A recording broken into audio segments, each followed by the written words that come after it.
You just can't get enough of the subjunctive. Welcome to our bonus episode of the Subjunctive Mood series, where we have gone through the ins and outs of the present subjunctive. Now that we have a strong base, we're ready to take it a step further and learn about the imperfect subjunctive. ¿Listos?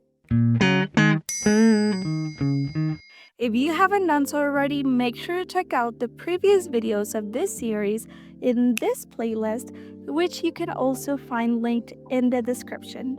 Hola, my name is Lourdes. I am a brand ambassador for Spanish55 and a Spanish teacher from Mexico City. I love sharing my language with others, so thank you for being here today. Yes, it's my passion. As we have covered, the subjunctive is essential in Spanish. It's what we use to express opinions, emotions, doubt, and to give recommendations. The subjunctive is a mood, which are categories that refer to how the subject feels about the action. As a mood, the subjunctive can be conjugated in different tenses. Today we will learn how and when to use the pretérito imperfecto del subjuntivo, or imperfect subjunctive, which is really just a fancy way of calling the preterite subjunctive. How do we conjugate the preterite subjunctive? Well, in order to do so, you will need to remember how to conjugate verbs in the preterite or past simple. Here is a formula that you will follow. First, place your verb in the ellos or third person plural form of the preterite.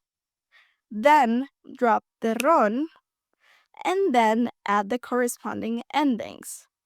The good news is that AR, ER, and IR verbs all have the same endings. However, there are two possible sets of endings. The first option that I will share with you is the most common and the one that I will use in my examples. However, both of them are correct and you can use them interchangeably. Option 1, which my students like to call the Lady Gaga endings. Ra, ras, ra, ramos, ran. And option 2, se, ses, se, semos, sen. Muy bien. Be careful with the accents. You will add an accent to the vowel that comes immediately before the ending in the nosotros form. And all irregularities that affect the preterite will also affect the imperfect subjunctive. Now, let's try to conjugate the verb decir, to say. First, conjugate it in the preterite form of ellos. Ellos dijeron. Now, drop the RON and add the endings. Option 1. Yo dijera, tú dijeras, él, ella dijera, nosotros dijéramos, ustedes, ellos dijeran. And option 2. Yo dijese, tú dijeses, él, ella dijese, nosotros dijésemos, ustedes, ellos dijesen. Si tú dijeras o dijeses la verdad, no te meterías en tantos problemas. If you told the truth, you wouldn't get yourself in so many problems. Now, before we move on to when to use imperfect subjunctive, I wanted to remind you to check out the link in the description where you can book a free consultation with one of our coaches. They are ready to help you improve your conversational Spanish. ¿Qué esperas? Now, when do we use a subjunctive? Well, the acronym WEIRDO, which we have already learned, will still be useful, as the imperfect subjunctive follows many of the present subjunctive rules. The key difference here is that the verb in the main clause will be conjugated in the preterite, the imperfect, or the conditional. So, we use the imperfect subjunctive to talk about past actions that involved subjectivity, emotions, doubt, or recommendations.